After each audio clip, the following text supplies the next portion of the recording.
देखो हमारा पहला टॉपिक क्या है इसमें। आप जो चैप्टर स्टार्ट था हमारा, क्या चैलेंज आपका कह सकते restoration of the Congress system को जो हम डिस्कस कर रहे थे। जो हमारे टॉपिक कौन से टॉपिक कवर करने थे हमें, तो हमारा पहला टॉपिक क्या था उसमें से चैलेंज आपका पॉलिटिकल सक्सेशन की बात कर रहे थे। किसकी सक्सेशन, कैसे अब क्या होगा यहाँ पे देखो। गत में 1964 में जवाहरलाल नेहरू पास हुए, क्या हो जाती है, उनकी डेथ हो जाती है। डेथ कब हो गई 1964 में, किसकी डेथ हो गई? जवाहरलाल नेहरू की, जो हमारे क्या थे पहले प्राइम मिनिस्टर थे। जो हमारे पहले प्राइम मिनिस्टर होते हैं उनकी क्या हो जाती है, अचानक से डेथ हो जाती है। जब डेथ हो जाती है तो हमारे देश के सामने कई सारी प्रॉब्लम निकल कर आती हैं। क्या निकल कर आए? कई सारी प्रॉब्लम निकल कर आती हैं। और क्वेश्चन कैसे निकल कर आए? क्वेश्चन क्या निकल, क्वेश्चन कहता है सक्सेसर किसके बाद बनेगा कौन, इनका उत्तराधिकारी बनाया किसको जाएगा। जैसे मैंने पहले ही बताया रखा था, क्या था कि देश हमारा क्या आज़ाद हुआ 1947 में, 50 में कह सकते हैं पूरी तरह से। जब 47 में आज़ाद हो जाता है, लगातार कौन रहा प्राइम मिनिस्टर हमारे, कह सकते हैं जवाहरलाल नेहरू बने रहे यहाँ से, जवाहरलाल नेहरू रहे। तो इसके बाद यहाँ पर होता क्या है कि अभी तक किसी को वर्किंग एक्सपीरियंस तो था नहीं, और देश को आज़ाद हुए कितना साल होता है, ज़्यादा से ज़्यादा हमारा 14 साल ही हुई है, 14-15 साल होते हैं यहाँ पे। और वर्किंग एक्सपीरियंस पूरा किसको है? जवाहरलाल नेहरू का काम करने का, क्योंकि कांग्रेस के अध्यक्ष भी रहे कई बार, इस तरह मेंबर भी उनके बन करके रहते हैं। तो कह सकते हैं कि पूरी तरह से क्या था, देश में एक अंधेरा सा छा जाता है कि अब इसके बाद होगा क्या, आखिर जो अदर कंट्री हैं वो क्या रिएक्ट करेंगी इसके साथ में। तो क्वेश्चन निकल कर आता है। तो फिर यहाँ पर क्वेश्चन क्या, आफ्टर नेहरू कहता है हु एंड व्हाट, कि कौन होगा और क्या होगा। ये सारे क्वेश्चन हमारे देश के सामने निकल कर आते हैं। अब कैसे फेस करेगा इंडिया, क्यों उस समय क्यों ऐसे चैलेंज निकल कर आया था?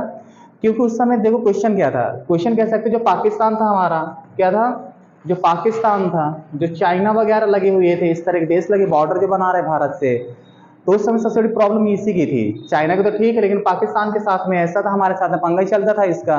और पाकिस्तान में कभी भी डेमोक्रेसी स्टेबल थी नहीं। स्टार्टिंग की बात कर रहे हैं, वहाँ जनरल इलेक्शन कब होते हैं, 71 में देखा। तो यहाँ हमारे तो 52 में हो गए थे इलेक्शन। तो यहाँ पर क्या थी, डेमोक्रेसी थी नहीं पाकिस्तान में। तो क्वेश्चन आता है कि अब क्या होगा, कोई बाहरी शक्ति ना इस तरह आ जाए, बहुत सारे देश के अंदर भी कई सारे थ्रेट थे हमारे, कहीं ये ना एक्टिव हो जाए इस तरह। तो देखो कौन कौन से क्वेश्चन निकल कर आए हैं। तो कहते आफ्टर नेहरू कहता है हु एंड व्हाट, क्या होगा और कैसे होगा, यहाँ पर क्वेश्चन निकल कर आते हैं। फिर क्वेश्चन कहते हैं about the survival of the democracy, जो सबसे बड़ा चैलेंज होता है डेमोक्रेसी का क्या होगा। क्योंकि भारत क्या था, वर्ल्ड में सबसे बड़ी डेमोक्रेसी को लीड कर रहा था। अगर सबसे बड़ी डेमोक्रेसी को लीड कर रहा है तो डेमोक्रेसी को बचाना था। क्योंकि डेमोक्रेसी को जब बनाया गया था तो सबसे बड़ा चैलेंज क्या था, डेमोक्रेसी सर्वाइव कैसे करेगी। भारत इतनी बड़ी पॉपुलेशन को लेकर के चल रहा है और डेमोक्रेसी को बचा कर रखने, पहले भी क्वेश्चन था कि डेमोक्रेसी कैसे सर्वाइव कर सकती है भारत में।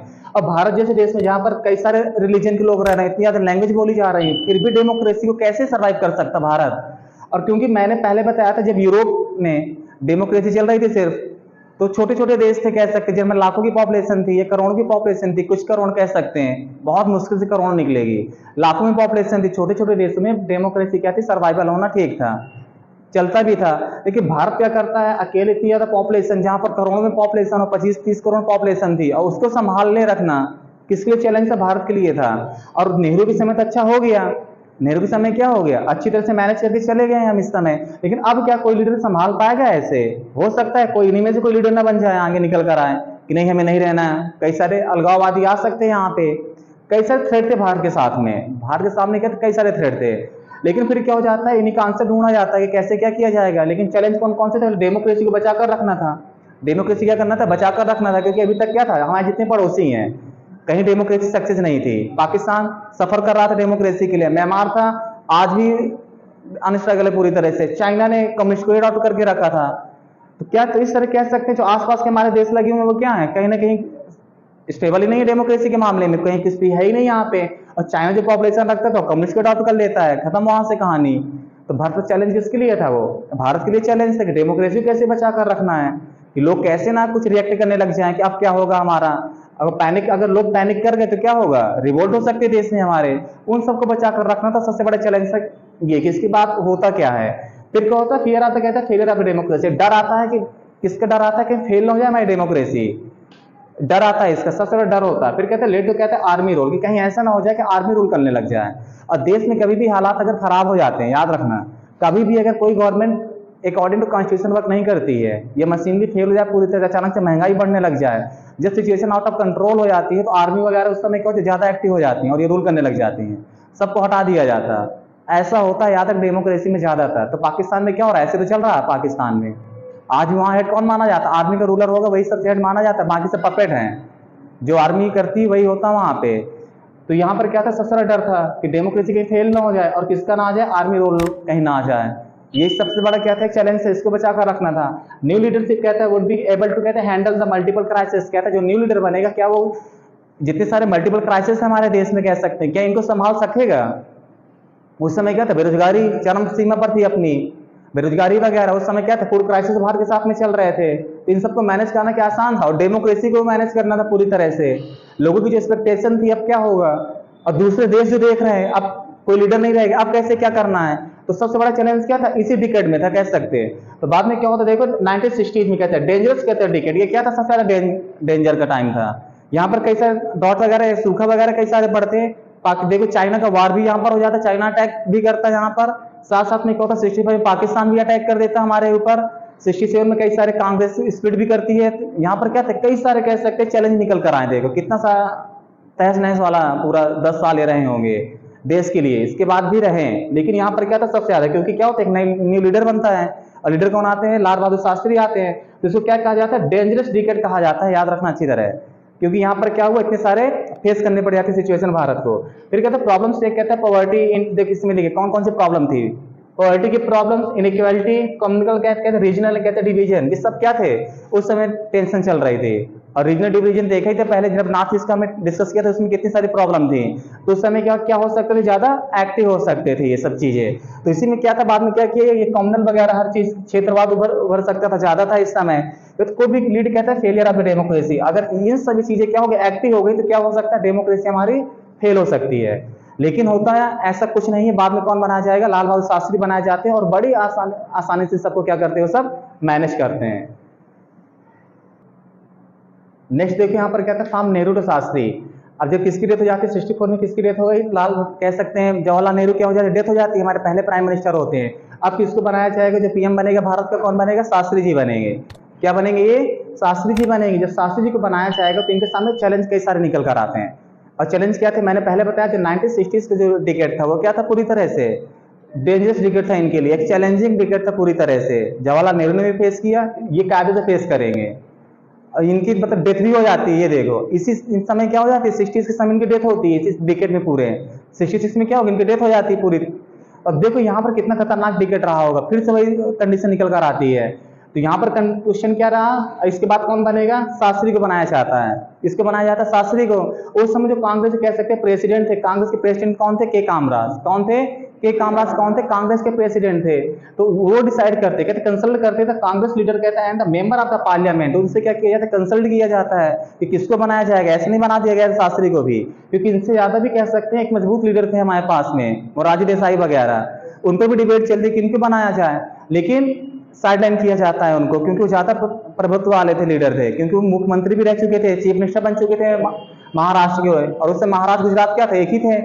तो उनको ज्यादा एक्सपीरियंस था, लेकिन उनको साइडलाइन किया जाता है। और किसको बनाया जाता है, शास्त्री को बनाया जाएगा। और कौन बनाएगा, जो प्रेसिडेंट कौन है, के कामराज।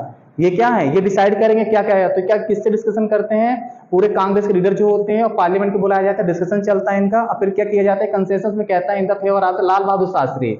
और सब लोग मिलकर क्या करते हैं, एक ही सामूहिक राय बनाते हैं। और किसको बनाया जाएगा, लाल बहादुर शास्त्री को क्या किया जाएगा, प्राइम मिनिस्टर बनाया जाएगा अगला। तो इसके बाद कौन बनेगा, लाल बहादुर जवाहरलाल नेहरू के बाद कौन बन गया, शास्त्री जी हमारे बन गए। क्या बन गए, भारत के प्राइम मिनिस्टर।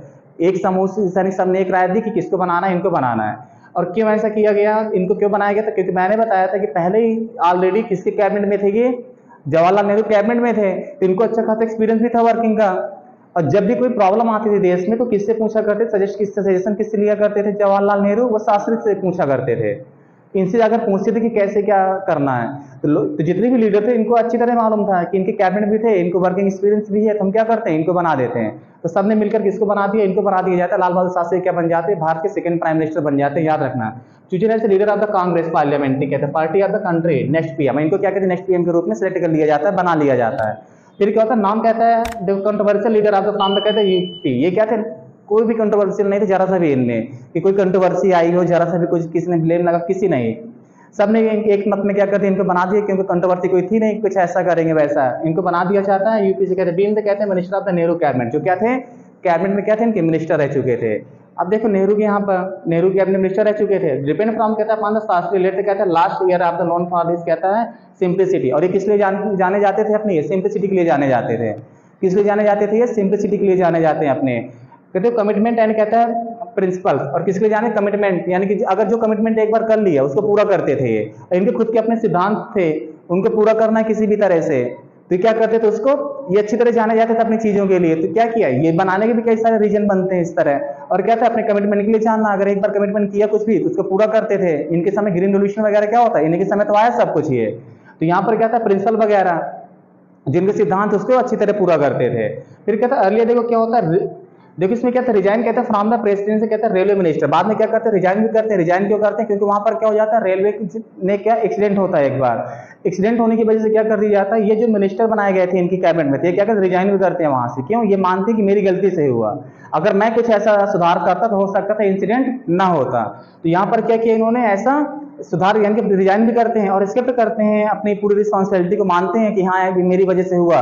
और बहुत कम ऐसे लीडर होते हैं जो क्या कर अपनी गलती को माने, बहुत ऐसे कम लीडर होते हैं क्या कर अपनी गलती को माने। देखो अभी क्या हुआ था, दो ट्रेनें क्यों आमने सामने से आकर क्या हो गया, आकर भिड़ गई उस तरह, कि किसी लीडर ने कहा कि हाँ मेरी गलती से हुआ, किसी ने नहीं कहा, लेकिन उन्होंने क्या कहा, और इतना खतरनाक इंसिडेंट रहा ये देखो यहाँ पे, लेकिन यहाँ पर किसी ने नहीं कहा। लेकिन ये क्या करते हैं, उस समय की बात है जब कोई कुछ कर भी नहीं सकता था, ना सोशल मीडिया थी ना कुछ इस तरह, ये चाहते बने रहते, लेकिन ये क्या करते हैं, अपनी गलती को एक्सेप्ट करते हैं और रिस्पॉन्सिबिलिटी लेते हैं फॉर, कहता है मेजर रेलवे कहते हैं इंसिडेंट जो होता है उसके लिए क्या करते हैं, अपने आप को ब्लेम करते हैं कि हाँ मेरी गलती से ऐसा हुआ, कि मुझको ऐसा करना चाहिए था। बाद में शास्त्री कहते हैं पीएम फ्रॉम द, कहते हैं 1964 से 66 तक क्या रहते हैं, ये पीएम रहते हैं भारत के।